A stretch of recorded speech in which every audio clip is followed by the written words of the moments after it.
Olá, mais uma vez para um novo episódio do 3 graus de carequice. Hoje calhou-me a mim escolher o tema e o livro. Eu escolhi um livro chamado Sabrina, de Nick Bernazo. O livro foi publicado em 2018 pela Drawn Quarterly e no ano passado, cá em Portugal e em português, pela Porta Editora. Este livro é um exemplo que estou a dar ali, apresentado pela nossa Lenca do Preço Certo. O livro serve para introduzir um tema que é, para mim, enquanto leitor de banda desenhada e enquanto argumentista, é um tema que me interessa bastante, que é o tema da tensão na banda desenhada.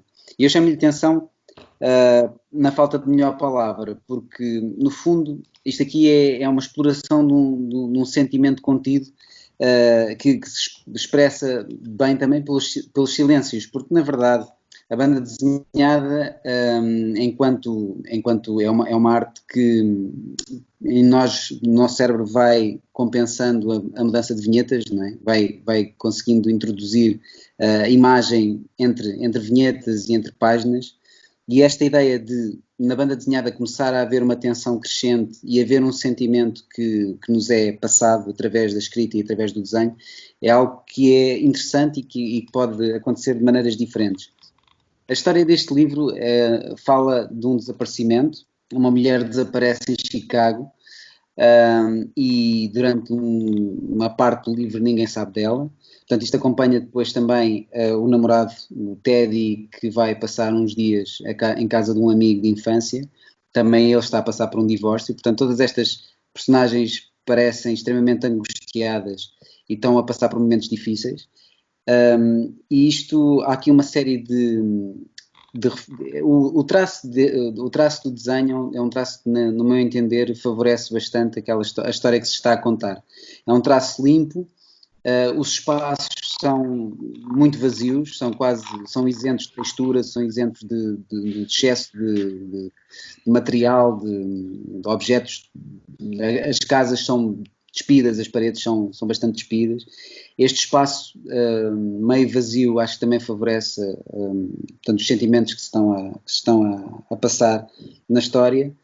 A dada altura é divulgado um vídeo do assassínio e percebe-se o que é que aconteceu à Sabrina, e depois há uma série de teorias da conspiração que começam a crescer.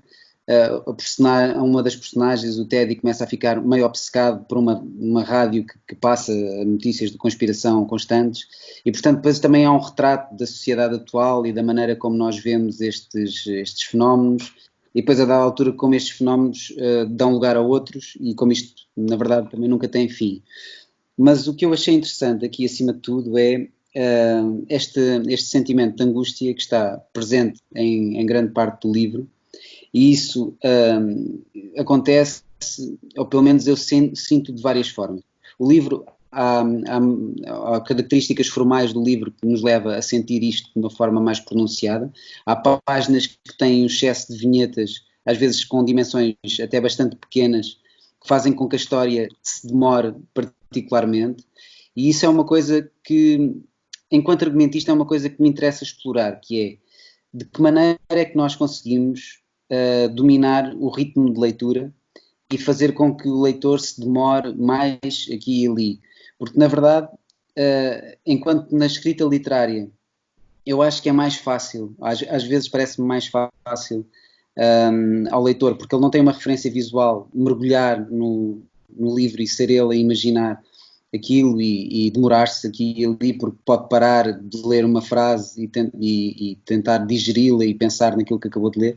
A banda desenhada dá-nos a vertente de imagem, claro, isto estou a generalizar, a imagem pode ser variada e as coisas podem ser exploradas de forma diferente, mas aqui, por exemplo, se temos uma página, vamos imaginar, de 6 vinhetas, que pouco diálogo tem, nós podemos lê-la num instante, ou podemos demorar-nos, isso depende muito do leitor. Portanto, a banda desenhada tem uma interatividade que depois tem influência também na maneira como nós absorvemos a história.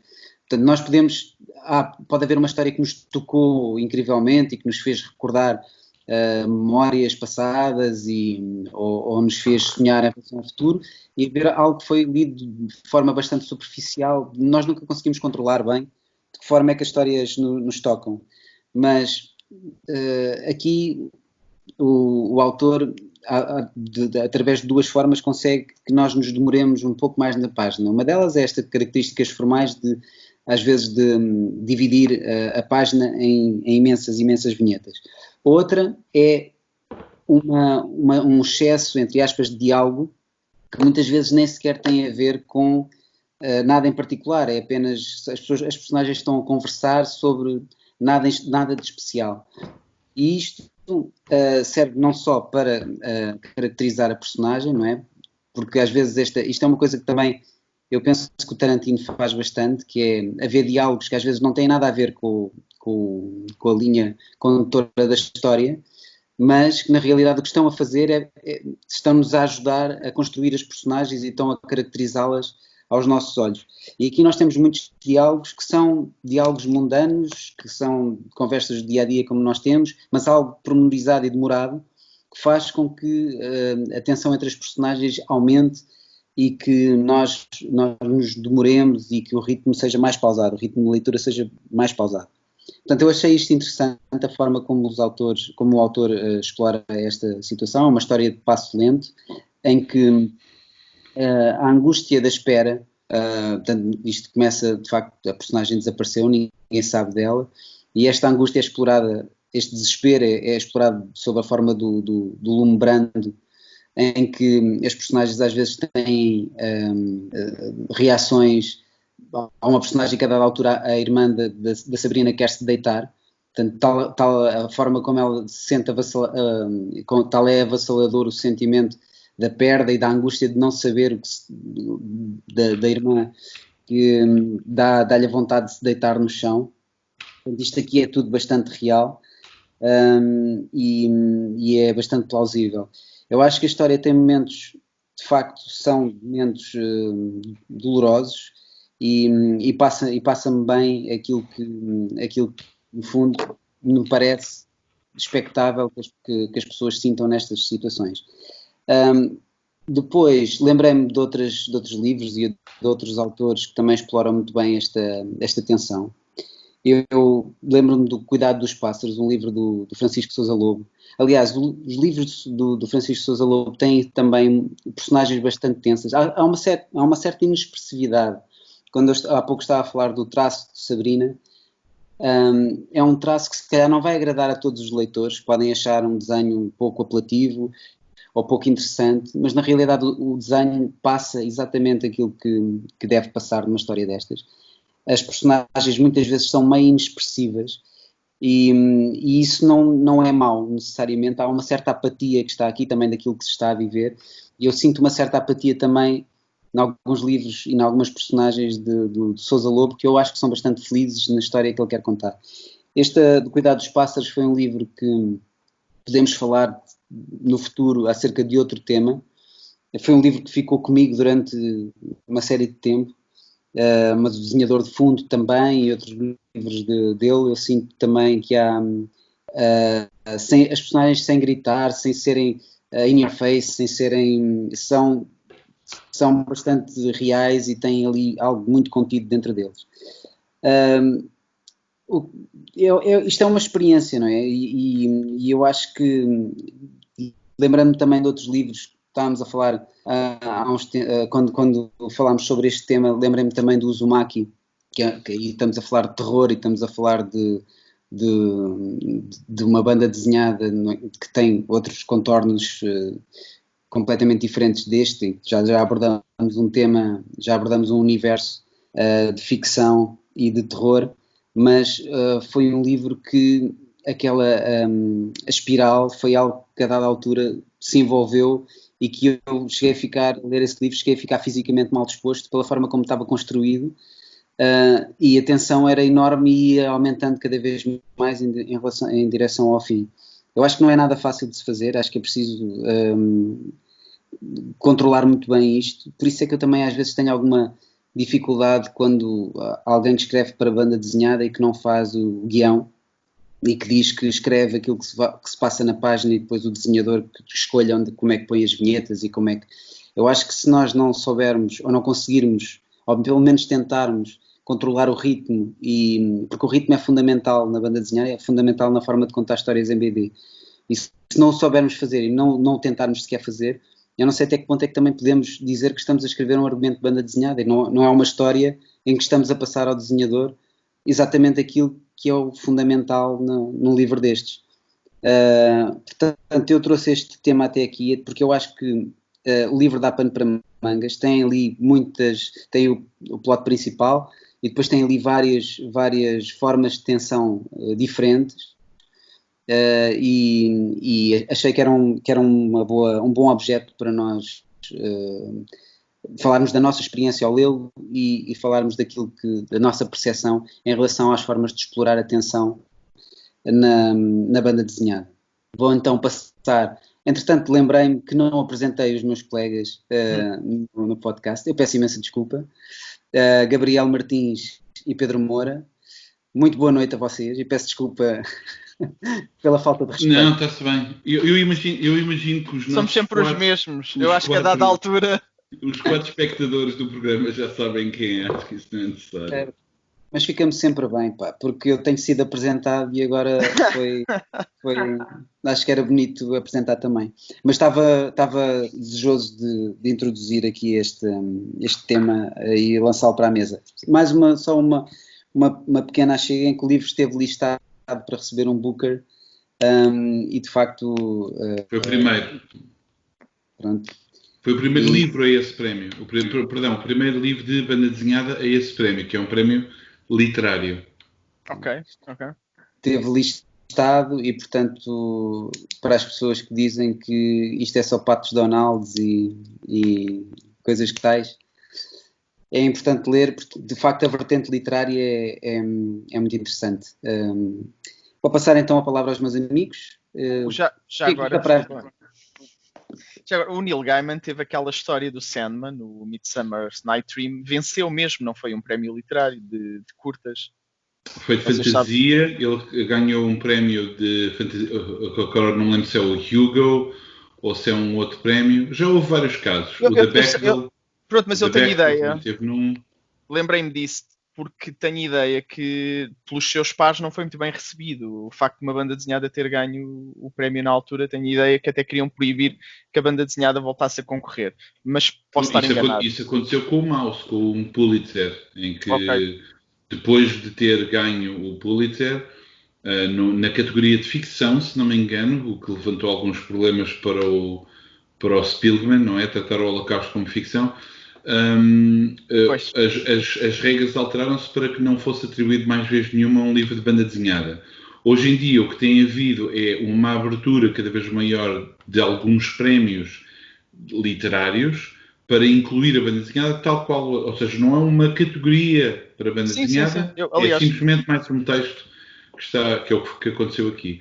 Eu sou da opinião que a banda desenhada não tem de ser literária, mas pode ser literário. Portanto, como joga com as duas linguagens, com a visual e com a da escrita. Pedro, queres ir não, tu ou não. começo eu? Ok, eu achei que querias ficar para o fim também. Ok, só já agora à parte que gosto muito destas analogias. Portanto, eu estava a ler o Sabrina, acho que não me iria lembrar do Uzumaki se não fosse o André. Portanto, é engraçado como os nossos cérebros funcionam diferentes e vão buscar coisas muito distintas entre nós. É um belíssimo livro, o livro do Ito. E também a lembrança do Sousa Lobo. O Sousa Lobo realmente também tem um traço relativamente simples, não particularmente expressivo, mas eu lembro-me de estar a ler o Care of Birds e haver muita coisa que passava sem palavras. Essa tensão que tu falas, sentia-se o trabalho, os silêncios. Fantástico. O Sabrina, não sei se vocês... eu gosto muito disto, mas já percebi que muita gente não gosta. Eu gosto muito de ler livros ou ouvir filmes, o que seja, sem saber nada sobre a história. Zero. Nem vou ler a sinopse, nem nada. Ou porque é aconselhado por amigos, ou porque tu já conheces o autor. E o Sabrina foi um desses casos. Então achei muito giro, porque o livro não tem nada a ver com o que eu achava. Eu tinha visto aquela rapariga na capa, para mim, não era nada daquilo. Até porque a Sabrina, se a considerarmos a principal, Ela aparece realmente no início, um bocadinho, mas uma pequena introdução. Mas é uma daquelas personagens que também acontece noutros livros, salvo erro, só me lembro do Felizmente ao Luar, que é uma personagem presente, mas que não está no livro, não está na história. Sim. Neste caso... Então tens o Beckett, não é? O Godot, mas basicamente é um... Sim, é verdade, o Godot. O Godot é fantástico. É quase um caso clássico do MacGuffin, daquilo de classicamente sim, mas se chama MacGuffin, não é? Mas é muito giro como essa personagem influencia a história. Está Não é bem MacGuffin, mas pronto, sim. Sim. Pronto. E é um desses casos. Eu até pensava, quando estava a ler, que a tua intenção poderia ser a de escolher este livro por causa dos tempos em que vivemos agora, nesta altura de Covid ou de quarentena, também por causa das teorias de conspiração. Uhum. Se bem que suponho que, e sendo o livro sendo moderno, também acabaria sempre por se sentir moderno. Desculpem a redundância. Porque realmente acho que vivemos estes tempos. E eu já tinha dito num programa anterior que as emoções são sempre as mesmas, não é? Uma pessoa lê a Ilíada e a inveja, a pirraça. Estou a dizer pirraça porque estou-me a lembrar do aquele zangado porque lhe tiraram as meninas. Mas tudo isso, em termos emotivos, nós continuamos os mesmos. Mas em termos sociais vamos evoluindo muito, não é? Enquanto sociedade. E realmente vivemos uns tempos atualmente com as tecnologias, com as redes sociais, como a informação se passa, não é? Antigamente, quem era detentor da informação tinha muito poder, não é? A maior parte das pessoas que não tivessem meios, recursos, não tinham tanto acesso a livros e a outra informação.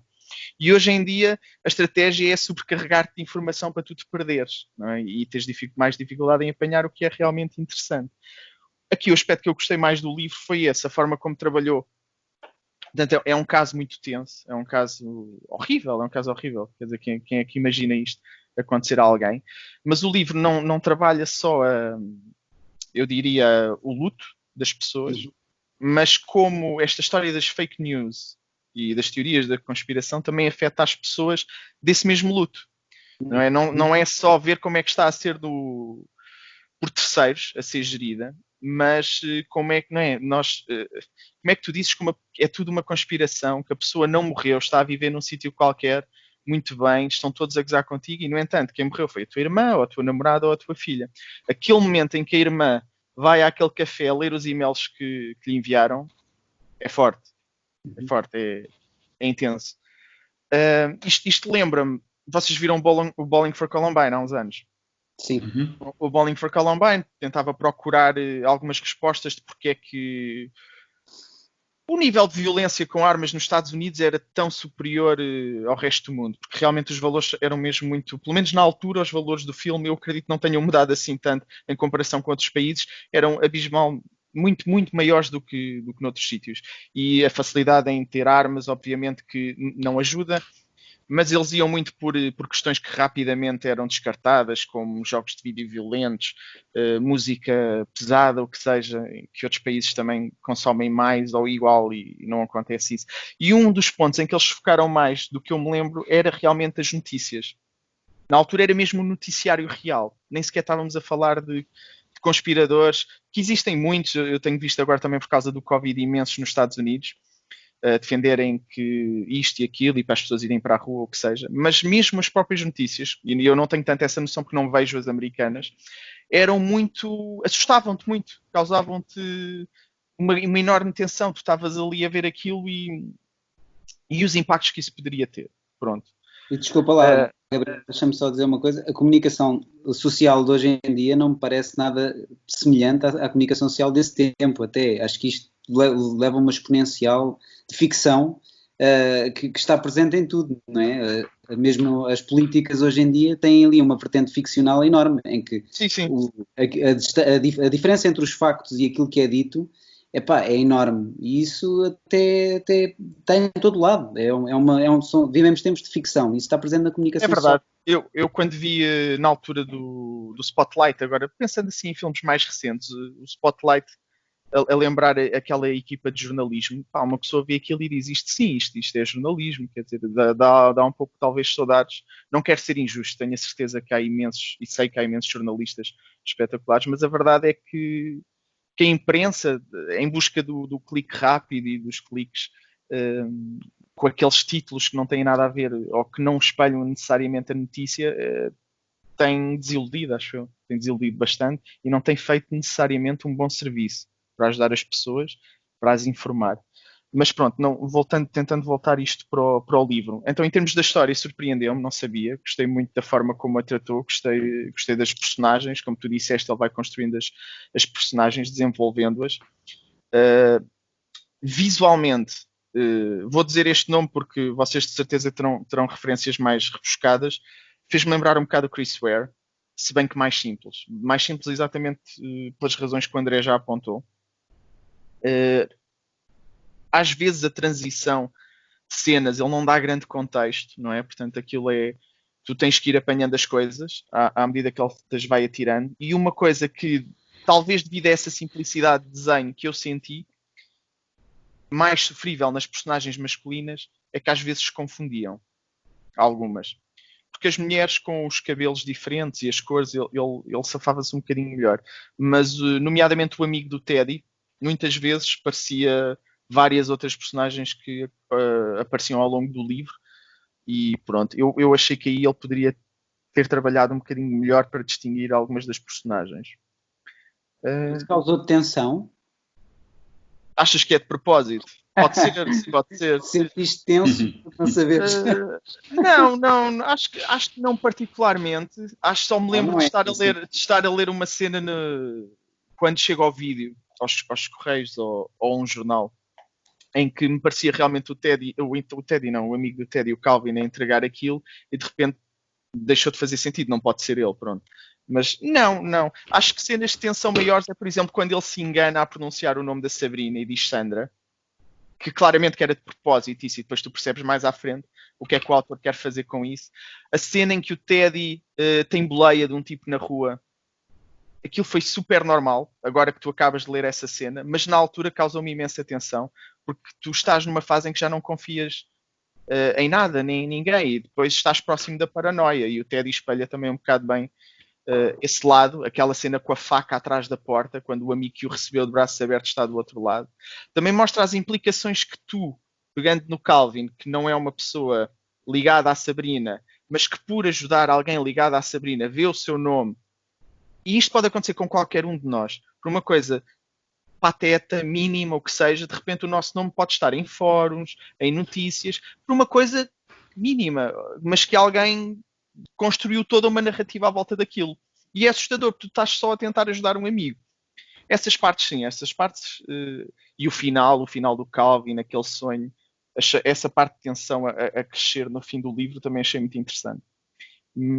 Pronto, acho que vou passar a palavra ao Pedro. Bom, eu começava por dizer que, obviamente, eu como já escrevi sobre este livro no blog em inglês, o Yellow, Fast and Crumble, muitas das coisas ou dos apontamentos que tenho, vou estar a repetir algumas ideias. E também, por outro lado, se calhar vou buscar muitas coisas que tenho repetido em relação a muitos outros textos do qual tenho feito algum trabalho. Portanto, eu sinto que vou estar sempre a bater na mesma tecla. Eu confesso que o Sabrina é um daqueles livros que eu tenho uma grande dificuldade em dizer gostei do livro.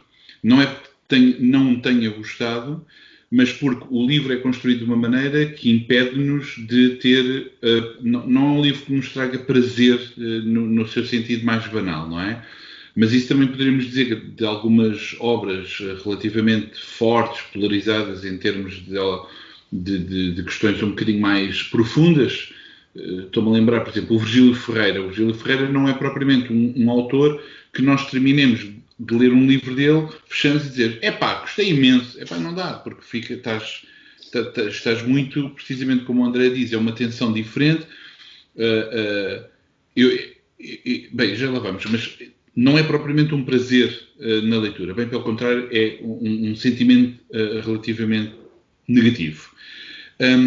Por outro lado, eu tenho alguma animosidade em relação a este livro, porque uma das coisas que eu senti é que o livro parece ter elencado toda uma série de tópicos muito importantes na sociedade norte-americana deste momento. Ou seja, vocês de facto têm razão em dizer o nosso tempo, a nossa sociedade, mas este é um livro muito norte-americano, dos Estados Unidos da América.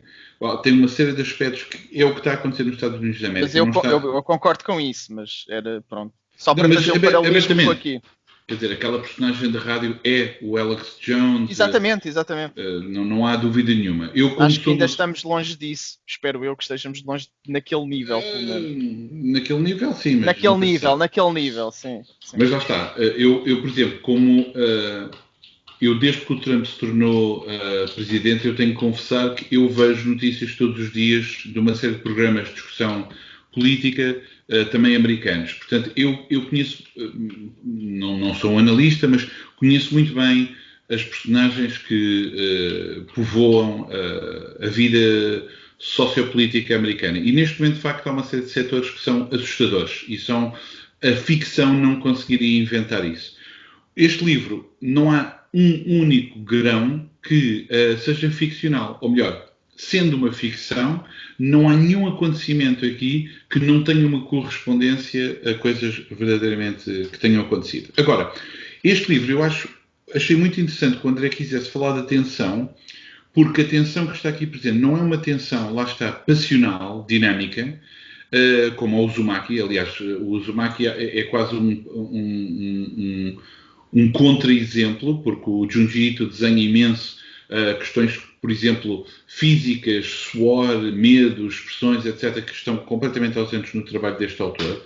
Eu entendo a comparação com o Chris Ware, mas o Chris Ware tem uma elegância absolutamente magnífica, coisa que este autor não tem. Porém, eu também sinto, ou seja, eu não quero criticar simplesmente o livro, porque eu sinto que o livro, uma das defesas que o livro vai apresentar é, mas é mesmo assim, porque aquilo que o livro quer criar é precisamente uma ideia de pouca emoção, nenhuma expressão, etc. Isto lembra muito,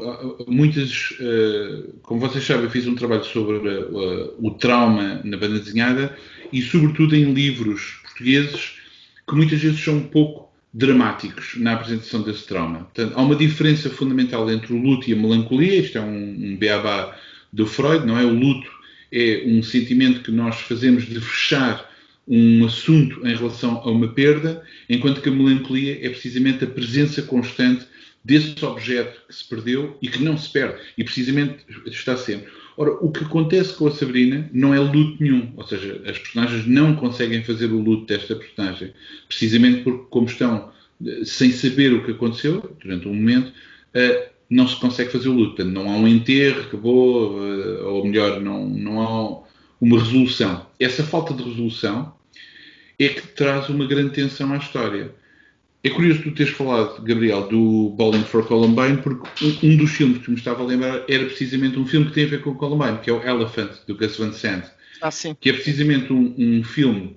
Aliás, existe mesmo um teorizador de cinema que fala mesmo de slow cinema, para falar de filmes, sabem, tipo Pedro Costa, Socorov, etc. São filmes em que uma pessoa diz não se passa grande coisa, mas o Elephant é um filme em que não se passa grande coisa, entre aspas, mas a tensão é enorme, porque nós sabemos, de certa forma, ou está um quadro preparado para qualquer coisa vai acontecer. E é o que acontece, nós vemos estes gajos a comer hambúrgueres, a lá para o outro, mas temos sempre a ideia, este gajo vai disparar, vai entrar num supermercado e matar toda a gente, ou qualquer coisa assim super dramática.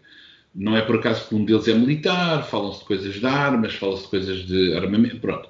E nós sabemos que qualquer coisa vai acontecer. E estamos sempre on the edge of the seat, apesar de não acontecer nada. Porque não acontece nada. E quer dizer, de vez em quando há uns pesadelos, mas isso são coisas que são resolvidas imediatamente e volta a atenção a ficar.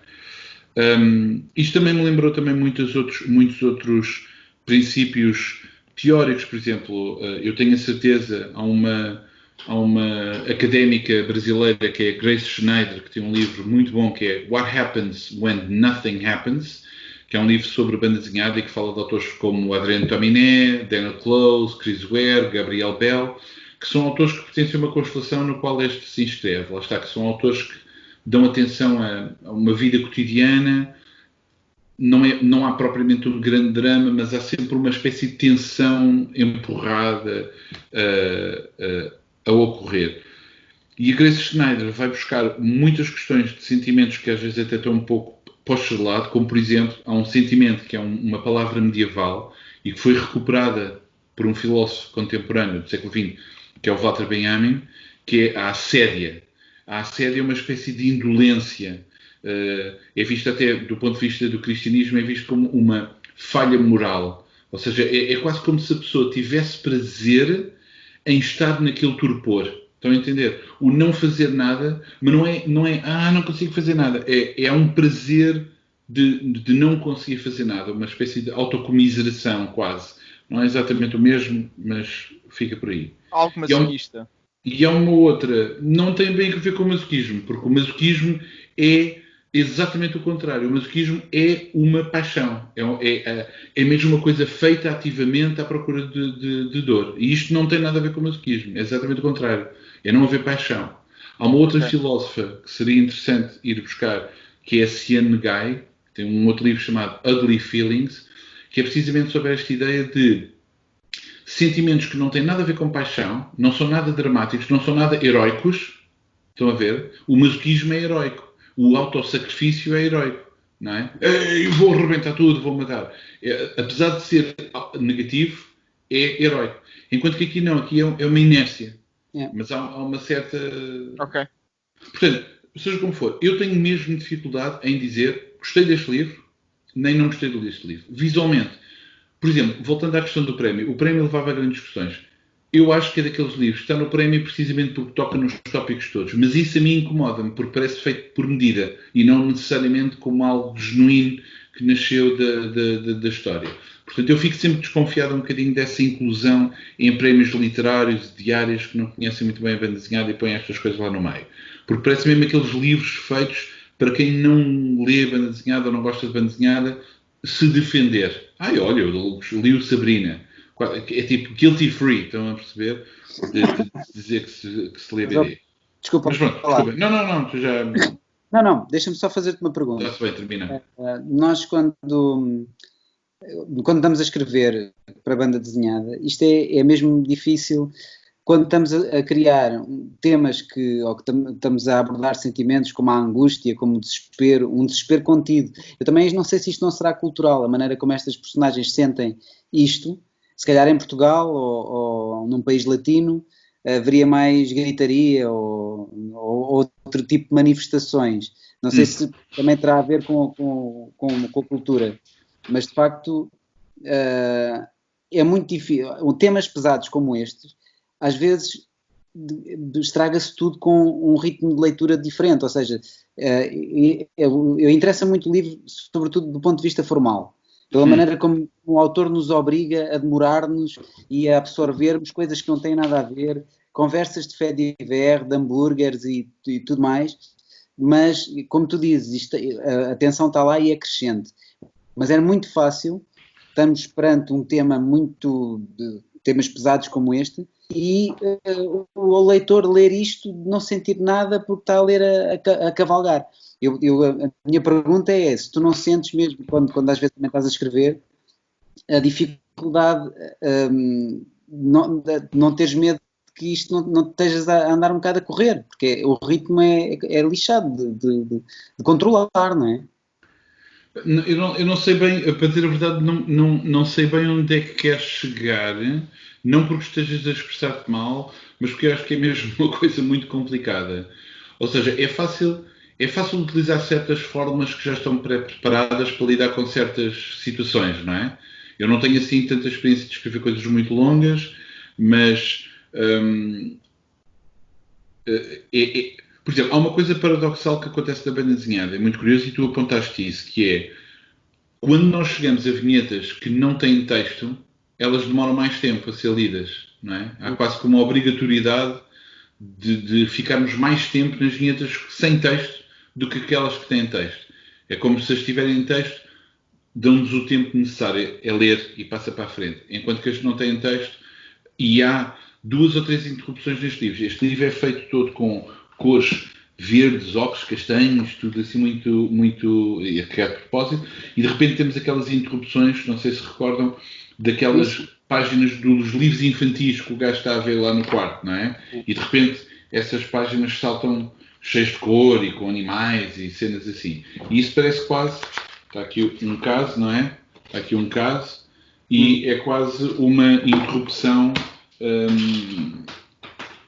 parece é quase a palavra sacrilégio, ou seja, no meio de todo este ritual disto e depois aparece uma coisa completamente incongruente. Vocês encontraram as 20 diferenças nessa página? Porque eu encontrei, eu parei só 19 a encontrar as 20, ok. Só 19. Mas não sei, o lidar com isso, às vezes tem que se utilizar fórmulas e já sabemos o que é que se quer fazer, mas... Não, eu acho só que formalmente o livro é eficaz. Pronto, nesse aspecto, independentemente de quer se gosta ou não, acho que formalmente o livro consegue cumprir o objetivo de... Pronto, não, porque essa coisa também de gostar do livro, sabes, também nós não podemos ser absolutistas. Estas coisas não é gostei 100% ou detestei 0%. Claro, gostei também. claro, sim. As coisas, ou seja, é um livro competente, é um livro obviamente significativo nos seus tópicos. A questão é, e eu não estou a dizer que, por não ter dinâmica nenhuma não gostei. Não, eu por exemplo, sou um grande fã, se assim quiserem, do Adrien Tominé, de Gabriel Bell e de muitos outros livros, até mais esquisitos, se assim quiserem, em que não se passa nada, digamos assim. Mas são livros, acho eu, fabulosos. Eu não sei se o Francisco Sousa Lobo cai nessa categoria, porque o Francisco Sousa Lobo são livros onde se passa muita coisa e são livros em que entramos numa vórtice, quase de uma espiral... bem pelo contrário, bastante emotiva, complexa mentalmente, às vezes são vórtices mentais. Aqui não, aqui é mesmo esta flatline total. Mas essa flatline eu entendo que é de propósito. Agora a questão é, não consigo, precisamente se não tenho paixão, eu também não consigo ter... Isto é um bocado estúpido, não sei, porque há filmes lá está que também não têm paixão e que eu adoro, porque são... Lá está que se calhar são filmes que têm uma beleza visual, como os filmes do Sokurov. Sokurov não é fácil, um gajo não se senta nos filmes do Sokurov, ei, que grande pinta. Não, está ali, é um exercício, porém há uma beleza poética naquilo que te ultrapassa, que te enche noutros lados. Este livro, eu não senti isso, estás a perceber? Portanto, não, fico um bocado em dúvida. Já tínhamos falado na semana passada no Wes Anderson. O Wes Anderson também, as personagens dele também têm esta apatia meio blasé, que aqui não dá para ver se é blasé ou não. Mas é hipster, estás a ver? Eu vejo o gajo estar melancólico, mas digo, epá, que camisola tão gira. E que também quero cortar a barba assim. Aliás, essa camisola que tu tens com o 3-3PO e o R2-D2 é exatamente essa cena. Não, mas, por exemplo... Além de que o Wes Anderson parece filmar aquilo dentro de uma loja Muji, estás a ver? Design absolutamente... A cena de suicídio no Royal Tenenbaums é uma cena muito forte, mas é uma cena que ele não podia ser mais... É uma cena muito tensa, mas é uma cena também bastante inexpressiva. Não sei se vocês têm presente essa cena. Olha que não concordo, porque a música que está a dar é de como é que a chama? É do Elliott Smith. Exatamente. Portanto, só isso derrota completamente essa ideia. O Luke Wilson, é o Luke Wilson, não é? É. Aquilo depois até... Sim, está muito forte, está muito bem feito também. Sim, mas tem a componente hipster e estilosa que este livro não tem, de facto. Mas, Não. Se visualmente não vais né, pegando no Sokurov, não vais por aqui, não é? Até porque a ideia aqui é bastante simples, é bastante... Não há essa beleza. Não há a beleza que o Chris Ware consegue ter até na construção de determinados planos, às vezes. Eu não quero estragar o filme, mas há um filme, eu tive que ir ver porque eu nunca sei dizer o nome de cor. É um filme chamado Ida, ou Aida, ou Ida, não sei, polaco, sei. que é sim, do Pavel Pawlikowski. Eu não me atrevo a dizer nomes polacos, eu tenho que evitar dizer nomes polacos neste programa. E há uma cena, eu não vou dizer o que é, porque quem viu sabe o que é, quem não viu vai ver. E há uma cena de um suicídio. Esse sim é um suicídio, mas esse, lá está, também é chocante. Não é propriamente... A questão é, aqui no Sabrina, tu não tens momentos de violência. Tu não vês o assassinato de Sabrina. Tens algumas meias descrições, tens tudo o que está à volta. Mas, por exemplo, aquilo que é mais chocante no Sabrina é precisamente o acumular de informações de dizer que ela não morreu, isto são tudo atores, que é exatamente o que aconteceu com os Parkland, com aqueles estudantes que morreram na Sim, escola sim. de Parkland, que aconteceu com aquela escola que quando o presidente Obama, quando era o Obama, que mataram crianças de 3, 4 anos, pá, e depois vem sempre gajos dizer, não, isto é mentira, o Mas Covid é mentira. eu Pá. acho que essa é a grande ideia do livro. Aliás, não sei se vocês sentiram isso quando, depois de receber mais uma ameaça, o Calvin, e o amigo dele usa uma palavra que também vinha no e-mail, qualquer coisa similar. Um colega que ficou chateado com ele Certo. porque ele levou o lugar. E tu, a dada altura, questionas: pá, este tipo seria capaz de estar a gozar com o próprio amigo, mandando-lhe e-mails para o assustar, para lhe pregar. Claro. Não sabes, nem vais saber. E eu acho que essa é a parte, se calhar, interessante que tu estavas a dizer agora do livro. O livro não tem que ser perfeito, é como tu dizias, não temos que gostar a 100%, não é? Não tem que ser tipo dos melhores livros, mas eu acho que é um bom livro. A questão dos prémios, eu Este concordo livro com. tem é que pôr carecas a falar, nada mais. Pá. Eu acho que. Mas eu acho interessante que um livro não estejamos os três de acordo. Eu disse logo isso quando o André escolheu.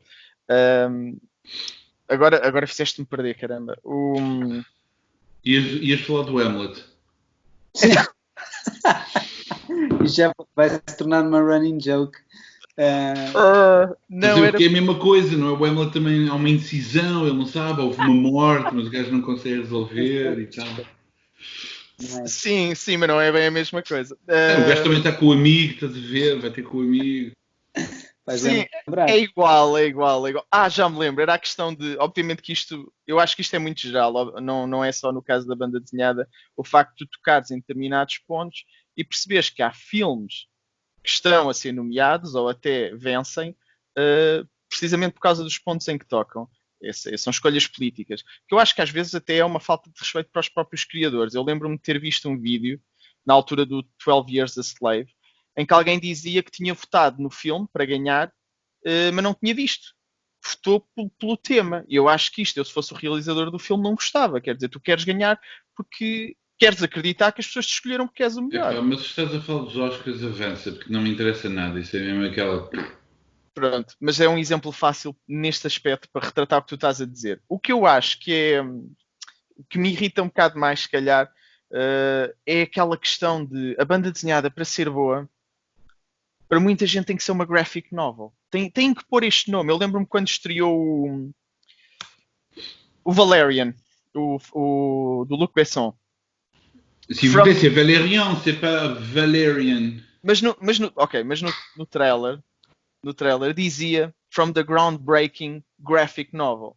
Para mim, o Valerian não é uma graphic novel. Aliás, a banda desenhada não tem que ser uma graphic novel para ser boa. Há bandas desenhadas ótimas que são graphic novels. Mas a Mafalda do Kino não é uma graphic novel. Não é uma, desculpa, é uma graphic novel.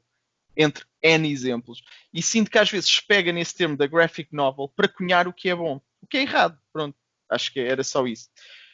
E livros como Sabrina caem um bocado nisso que tu estavas a dizer, livros que poderão atrair pessoas que nem costumam ler banda desenhada ou que não tem que ser necessariamente mau. O Maus também acho que acabou por fazer isso, ou ser talvez o grande pioneiro nisso. Mas pronto, era só. Em relação, já agora para mudar de assunto e voltar à banda desenhada, é difícil, para não dizer impossível, tu controlares a leitura, acho eu. Tu não consegues controlar na banda desenhada como controlas num filme o tempo que o leitor vai levar a ler a página, mas podes tentar com as estratégias que, por exemplo, aqui vemos e o André estava a referir. Um autor que não fez bem isso, ou não fez esse controle, se calhar, dessa forma, mas que fez uma coisa que eu nunca tinha visto e também achei alguma piada, foi o livro, não sei se vocês leram, o Arsène, eu nunca sei pronunciar este apelido, o Schraven. Schraven, talvez. Pronto, do Olivier, com o mesmo apelido, que supostamente é sobre o avô dele, na altura do colonialismo da Bélgica. Congo. No Congo. Tintin no Congo. E ele tem momentos em que ele tem, sim, é igual ao Tintin no Congo. Não, estou a brincar. O livro é ótimo, já agora, gosto muito. Mas ele tem momentos em que tu chegas a uma parte, imagina ao fim de um capítulo, que seja, em que ele põe uma página a pedir-te para parares de ler, do género, volta amanhã.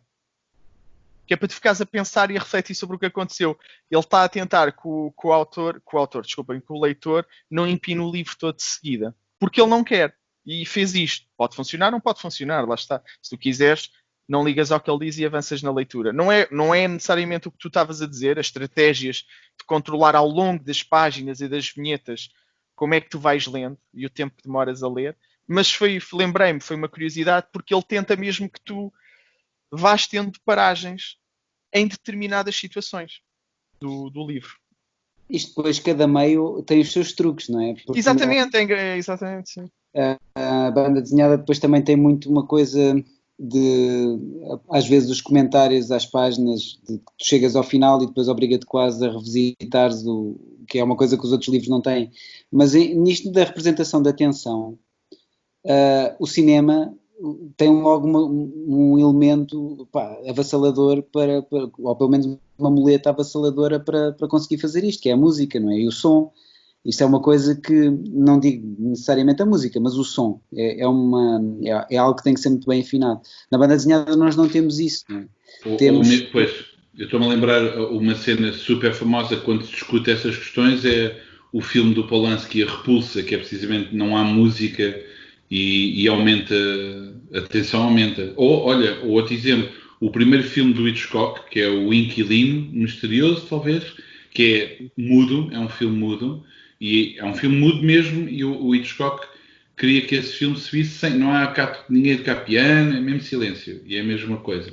Mas tens razão, cada meio tem as suas... Sim, mas isso às vezes, se calhar, até a ausência de som também pode ser um elemento, porque nós não estamos habituados a ver a imagem em movimento sem som. E, portanto, esse choque também pode funcionar a favor. Sim, mas a BD também tem os seus truques, não é? O deixar a última vinheta da página ímpar pendurada num pequeno cliffhanger para virar. Isso agora é a gestão. O clássico no cinema de terror é a música em crescendo. Para tu, ela vai abrir a porta e tu sabes que não vai aparecer nada. Mas o clímax é aí. Quando é que vai aparecer? Quando a música acalmar, quando ela vir que não está ninguém na porta, por trás aparece alguém. Já se tornaram clichês. Outro dos elementos importantes da banda desenhada nisto é a viragem de página, não é? Porque há uma espécie de revelação, não é só a transição entre vinheta. Só que depois há um problema, que é, quando nós viramos a página, nós temos o plano à nossa disposição e nós nunca sabemos para onde é que o leitor vai olhar. Nós podemos ter ali uma revelação que o leitor pode ver imediatamente, até um bocado sem querer. Portanto, isto aqui são ao mesmo tempo coisas que nós podemos tirar partido e coisas que nos podem, de certa forma, lixar o esquema, não é? Ideia para o futuro, editar uma BD que vem com os paninhos pretos nas páginas. Exato. E tu viras, mas só podes abrir a da direita, tens que levantar sempre o véu, sempre. Não, ou então instituir uma nova maneira de ler. Um gajo lê assim a Amblio, estás a ver? E faz assim. Aliás, uma das coisas que eu tenho que dizer deste livro, um pouco negativa, é que eu saltei dioptrias para conseguir ler. Já não basta usar óculos para ler, tive que ainda arranjar uma lupa, porque a letra disto lixa. Ok, isso é verdade. Isso às vezes é quase milimétrico. Para um miúdo como eu, isto foi aqui um sofrimento. Era isso ou imprimir mais páginas? Não. Eu sei que é de propósito. Muito bem. Exato, olha. Já não casamos hoje, como se costuma dizer. Em cor, não nem morrem amanhã, acho eu. Era assim, não é? Olha, foi o que se conseguiu, pronto. Foi assim, sem muita discussão hoje. Podemos falar da Sabrina, a Jovem Bruxa, se quiserem, mas eu acho que já estamos no tempo, no limite. Tu dizes o nome Sabrina e a mim vem-me uma canção à cabeça. Sabes que eu cresci nos anos 80. E o calçado feminino? Não, vocês não são... Não, meu amigo, depois de veres a Sabrina a sair de uma piscina... Eu sei. É tipo, está marcado no cérebro, não é? É impossível haver outra substituição. Certo. É triste é que ele não gostou tanto deste livro, percebes? Exato. Estavas com outras expectativas. Isto é uma coisa que pensar em Sabrina e lembraste dos sapatos de mulher. Isso diz muito sobre... olha. Diz muito sobre uma pessoa. Muito obrigado por terem ficado a ver isto. Só que Sabrina é um sapato super fleiro. Se ainda fosse uns pumps de salto alto, ok. Agora Sabrinas, meu, fogo. Que gosto. em sapatos femininos. É preciso conhecer tudo. Até para a semana. Com Obrigado. livro. Muito obrigado a todos. Até à próxima. Obrigado. Até à próxima.